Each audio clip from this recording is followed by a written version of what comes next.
We've all heard of DNA, the genetic code that's passed down to us from our parents. But did you know that there are two types of DNA in humans? One is nuclear DNA that we get from our mum and dad.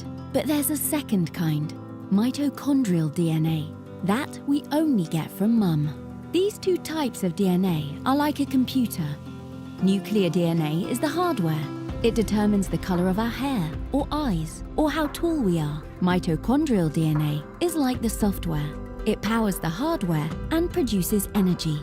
The medical profession has been pouring billions of dollars into studying nuclear DNA, trying to find links to things like cancer, heart disease, and dementia.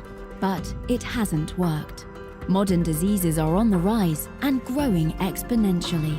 Mitochondrial researchers, like Dr. Douglas Wallace, are revealing that the majority of our modern diseases are tied to mutations in our software, our mitochondrial DNA.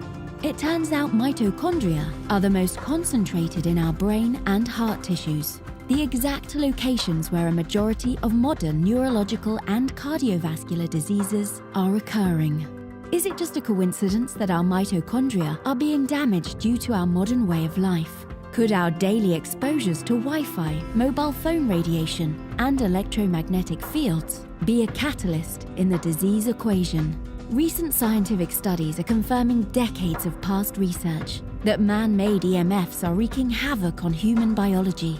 It seems our continual addiction to technology and disconnection from nature may be the key contributors of mitochondrial DNA damage. The real secret to our health and longevity is understanding how energy is generated in us. It's time to focus our attention on the power plants in our cells if we are going to cure and reverse the explosion of chronic diseases. To learn more about mitochondrial DNA and the simple steps you can take to protect you and your family from modern disease,